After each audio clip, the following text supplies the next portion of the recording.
नमस्कार दोस्तों। आज 11 जून 2023 है। आज जो हम वीडियो पे डिस्कशन करेंगे वो एक तरीके से तीसरा वीडियो है। तीसरा वीडियो कैसे हुआ? अभी रिसेंटली मैंने कुछ वीडियोस डाली थी डेट सीलिंग के बारे में, जिसमें हमने ये डिस्कशन किया था कि अगर डेट सीलिंग हो जाती है तो अमेरिका नए नोट प्रिंट करेगा। देखिए, ये वीडियो एक लर्निंग प्रोस्पेक्ट से हो सकता है, बिकॉज अगर आप इस चीज़ को समझने की कोशिश करते हैं तो आपका एक ग्लोबली एक आउटकम, जो आपकी एक पिक्चर बनती है फंडामेंटल को समझने की या कोई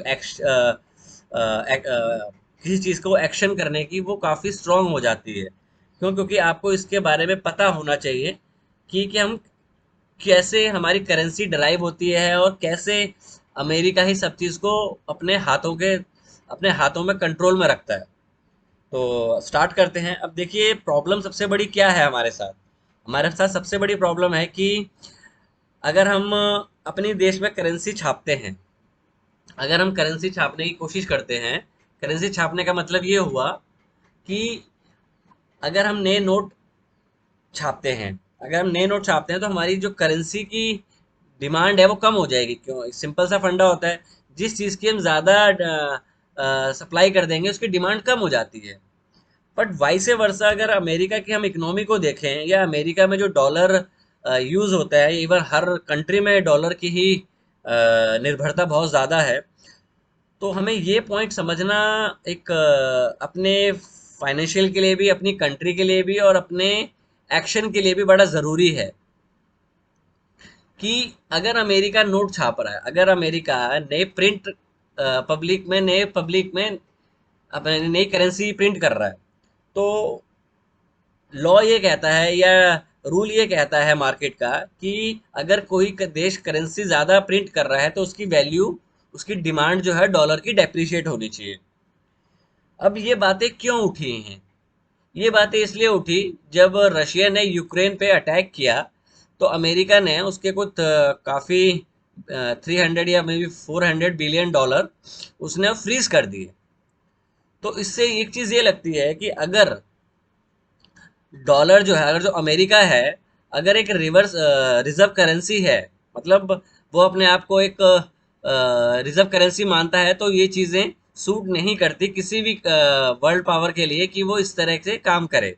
ये मेरा व्यू है, आप इसे एग्री या डिसएग्री कर सकते हैं। अब पॉइंट यहाँ पे ये कि जब ये, अगर आपके दिमाग में ये बात आ जाएगी कि अमेरिका किसी की भी करेंसी को डिवैल्यूएट या फ्रीज कर सकता है, तो आपके पास अदर अल्टरनेट क्या है? इसको समझने से पहले हम कुछ एग्जाम्पल्स देखते हैं। थे 2020 में जब कोरोना आया, जब लॉकडाउन हुआ इंडिया में भी, बाकी भी हुए, तो अमेरिका ने करेंसी काफ़ी ज़्यादा प्रिंट करी। अब जब करेंसी प्रिंट करी, लोगों को दिया, लो ये इतना $1000 ले लो, आप $2000 ले लो, आप $5000 ले लो, तो वहाँ पे एक फ्री मनी आया। बल्कि उस सिचुएशन में डॉलर की वैल्यू डेप्रिशिएट होनी चाहिए थी, वो नहीं हुआ। अब जब पैसा आया तो वो डायरेक्ट लिक्विडिटी बाजारों में आ गई। अब जब डायरेक्ट बाजारों में लिक्विडिटी आती है तो उसकी डिमांड बढ़ जाती है, मतलब उसकी अगर फ्रेश पैसा बाजारों में आएगा तो वो रैली करेंगे, मतलब वो हर चीज बाजार ऊपर को भागेगी। क्योंकि अगर आपके पास फ्री पैसा है तो आप क्या करोगे? आप ऐसी जगह पे लगाओगे जहां पे आपको चीजें सस्ती मिल रही हैं। तो आपने वहां पे पैसा लगाया और आपको पैसा मिलता चला गया।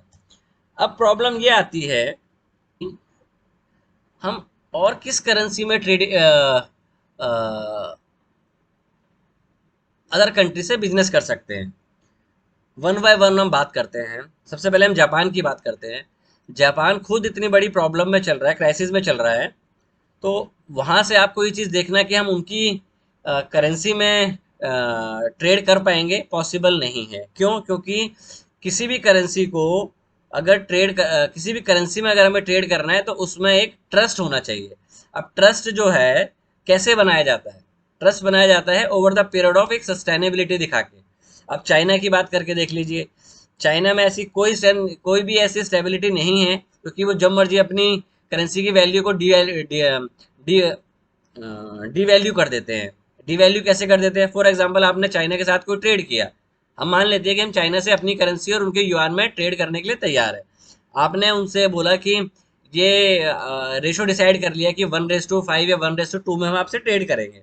मतलब इंडिया 1 रुपया दे रहा है, वहां से 2 रुपये दे रहा है, वहां से 1 रुपया आ रहा है। अगर जब इंडिया ने सामान वहां से ले लिया और दूसरी चीज वहां से वापस उनकी करेंसी में पैसा आता है, तो इस सिचुएशन में प्रॉब्लम ये होगी कि चाइना अपनी करेंसी की डिवैल्यूएशन कर सकता है, जिसमें हमें नुकसान हो जाएगा, क्योंकि ये काम आप उसी देश के साथ कर सकते हो, कर सकते हो जिसके पर आपको ट्रस्ट हो। तो अमेरिका पे ट्रस्ट है और हमारे पास अदर अल्टरनेट नहीं है। रशिया की बात करते हैं। रशिया एक मिलिट्री देश है, बट वो इकोनॉमी पावर नहीं है। हमारे पूरे वर्ल्ड की अगर हम देखें तो दो ही एक इकोनॉमी पावर अभी तक हमें दिखती हैं, एक अमेरिका, एक चीन। अगर हम चीन की बात करते हैं तो 15 से 16 ट्रिलियन उसकी है। अगर हम अमेरिका की बात करते हैं तो 25 to 30 ट्रिलियन के आसपास उसकी टोटल इकोनॉमी का हिस्सा है। तो अगर हम दो ही बड़ी पावर की बात करें तो 40% शेयर, 45% शेयर तो इन दो कंट्रीज का ही है। तो अमेरिका के बाद आप किसको देखना पसंद करते हैं? अब सऊदी से कह रहे हैं कि हम जो ऑयल लेंगे या किसी भी कंट्री से ऑयल लेंगे तो हम डॉलर में नहीं करेंगे। बट आप इस चीज़ को समझने की कोशिश करें कि हमारे पास अदर अल्टरनेट नहीं है। अगर हम किसी और करेंसी में जाते हैं तो हम अपनी पुरानी शायद काफ़ी हजारों साल पुराना एक रूल है, barter system. I think so आप लोगों को इसके बारे में पता होगा। मैं थोड़ा सा इसके बारे में डिस्कस कर लेता हूँ। बार्टर सिस्टम क्या होता था कि मेरे पास चावल है और आपके पास दाल है। तो अब मैं आपसे बोलूंगा कि यार मेरे को ना दाल चाहिए, आप मेरे से चावल ले लो। या मेरे पास दूध है, आप मेरे से दही ले लो। आपके मेरे पास दूध है, आपके पास दही है, तो मुझे दही चाहिए, आप मुझे दूध दे दो। बट उस सिचुएशन में प्रॉब्लम ये आती है कि आप उससे वही चीज के बदले अदला बदली कर सकते हो। That is called barter system. की बात करें, हम जापान की बात करें, हम यूरोप की बात करें, हम यूके की बात करें, या हम इंडिया की बात करें, तो करेंसी जो है हमारे सबकी वो फुली कन्वर्टेबल नहीं है। मतलब हम कन्वर्ट आप इंडिया की बात करते हैं। इंडिया में आपका लिबरलाइजेशन रेमिटेंस सिस्टम चलता है, स्कीम है, जो कि आरबीआई सरकार के द्वारा चलाई जाती है। उसमें यह है कि हम में गवर्नमेंट की कैपिंग है कि हम 2.5 लाख यूएस डॉलर से ज़्यादा एक साल में हम फॉरेन में नहीं भेज सकते। तो अगर हमने अपनी ही करेंसी को कैपिंग कर रखी है, तो हमारी करेंसी ग्लोबलाइजेशन में कैसे हो सकती है, एक प्राइम करेंसी कैसे बन सकती है? यही सिस्टम चाइना के साथ होता है। रशिया के साथ तो वैसे अलग से काफ़ी ज़्यादा प्रॉब्लम चल रही है, क्योंकि अमेरिका क्या करता है, प्रॉक्सी वॉर लड़ता है। वो खुद नहीं आएगा सामने, वो दूसरों के पीछे से क्या देखो, जब यूक्रेन से लड़ाई हो रही है तो उसको सपोर्ट कौन कर रहा है? सबसे ज्यादा पैसा कि करेंसी छापी है, उसको दे दिया, करेंसी छापी वहां पे दे। क्यों यूएस में इतना परसेंट डेट बढ़ता जा रहा है? दैट इज अ रीजन कि उसको और करेंसी छापने की जरूरत पड़ रही है, वो अपने खर्चे पूरे नहीं कर पा रहा है। अमेरिका जो है वो हर 5 से 10 साल में नए इनोवेशन लेके आता है। हर जैसे अभी 2000 में टेलीकॉम इंटरनेट का आ गया था। उससे पहले आपका 2000 से पहले आपका गूगल का आ गया था। तो अगर वो हर 10 साल में एक नया इनोवेशन कर देता है तो लोगों को उसकी डिमांड होती है। और हर करेंसी, हर देश डॉलर पे विश्वास करता है कि ये स्टेबल करेंसी है, उस पर ट्रस्ट किया जा सकता है। हमारे पास ऐसा कोई भी अल्टरनेट मेथड नहीं है, या ऐसी कोई भी करेंसी नहीं है जिसमें हम ट्रेड कर सकें। अब आपने ब्रिक्स ने कि हम अपने एक 5 देशों का एक समूह बना लेंगे और उसमें ट्रेडिंग करेंगे, वो भी पॉसिबल नहीं हो पाएगा, क्योंकि आपकी करेंसी स्ट्रांग नहीं है। अगर यूएसए को ऐसा फील होगा कि उसकी जो सुपर पावर है वो खतरे में है, तो वो आपकी इकोनॉमी का जो करेंसी की डिवैल्यूएशन है वो शुरू कर सकता है। क्यों? क्यों कैसे शुरू कर सकता है? आप ये भी आप देख लीजिए पाकिस्तान के साथ क्या हुआ, आप श्रीलंका के साथ देख लीजिए। क्यों? क्योंकि लोन कैसे मिलता है आपको? अगर वर्ल्ड बैंक, आईएमएफ आपको लोन देगा तो किस कंडीशन में देगा और क्यों देगा? वो देगा कि आपको डॉलर में देगा। अगर वो डॉलर में ही दे रहा है तो डॉलर की तो डिमांड वैसे भी देश में हर कंट्री में है।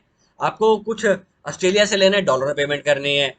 अगर जो चाइना ने अभी एक टू रोड कुछ है स्कीम है, तो उसमें जो बना रहा है, उसने उसने $1 ट्रिलियन खर्च कर दिए, और वो खर्च किस में किए हैं? वो भी डॉलर में किए हैं। तो अब ये सोच के चलो कि सारी बातें तो हम कर रहे हैं कि हम डॉलर को हटा देंगे, हम इसका अल्टरनेट ढूंढेंगे, but to be frank dollar का अल्टरनेट नहीं है। डॉलर फाइनली ऊपर जाएगा और सारी करेंसी डेप्रिशिएट होगी। तो आप इस गलतफहमी में ना रहें। अभी 3-4 महीने पहले मनमोहन सिंह का भी एक कोट आया था कि आप डॉलर की वैल्यू को डिवैल्यूएट नहीं कर पाओगे। तो ये सोचना अच्छा है कि हम कुछ कर सकते हैं, बट हर टाइम इंटरवल के साथ आपको नई इन्वेंशन चाहिए होती है। अमेरिका में कैपिटलिज्म है, वो ऐसी ऐसी इन्वेंशन को मार्केट में लेके आते हैं कि जो आप कुछ टाइम बाद सोचते हो। तो अगर जिस देश में कैपिटलाइजेशन है और अमेरिका सबसे स्ट्रांग मार्केट में आती है, अगर आप उसकी पर कैपिटा इनकम भी देखेंगे तो वो भी $75,000 से ऊपर है। अब आप इंडिया की पर कैपिटा इनकम देखेंगे तो 2,500 से 3,000 भी नहीं है।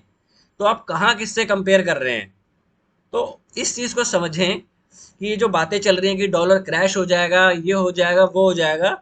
अगर डॉलर ऊपर जाएगा उसकी डिमांड बढ़ेगी। क्यों? क्योंकि आपके पास ट्रस्ट करने के लिए एक ही करेंसी है। बट अदर कंट्री से अगर आप कंपेयर करो तो आपका डॉलर स्ट्रांग रहेगा।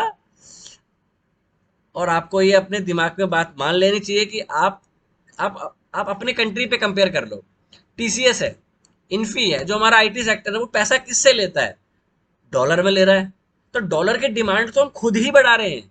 अगर हम डॉलर की डिमांड नहीं बढ़ाओगे तो आपके पास जो आईटी सेक्टर है वो रंग कैसे, उनको आउटसोर्सिंग कहाँ से मिलेगी, उनको पैसा कहाँ से आएगा?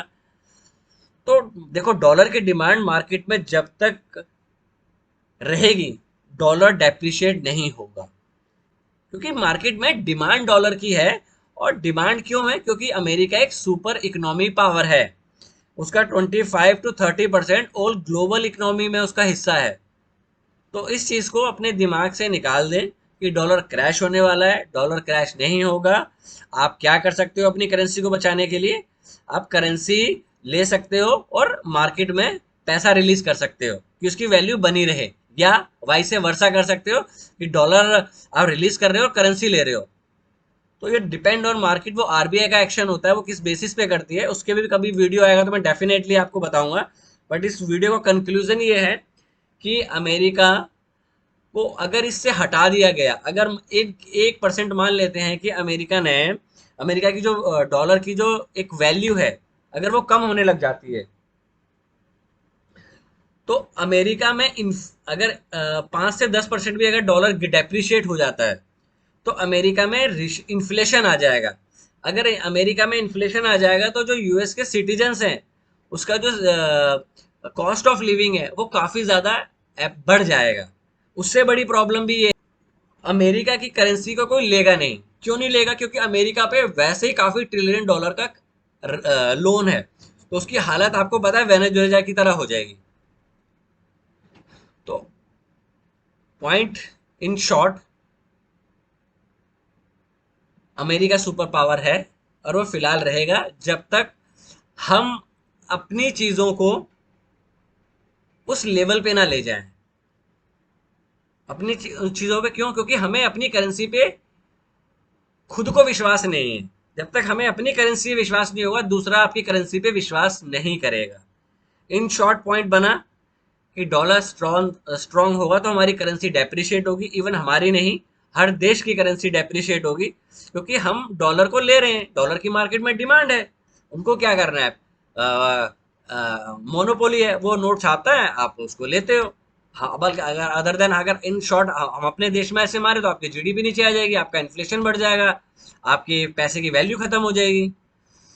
आज के लिए इतना ही। अगर ये वीडियो अच्छा लगा हो तो प्लीज़ वीडियो को लाइक शेयर एंड सब्सक्राइब ज़रूर करें। Thank you and take care. और मार्केट का व्यू है हम सुबह शेयर करते हैं। Thank you.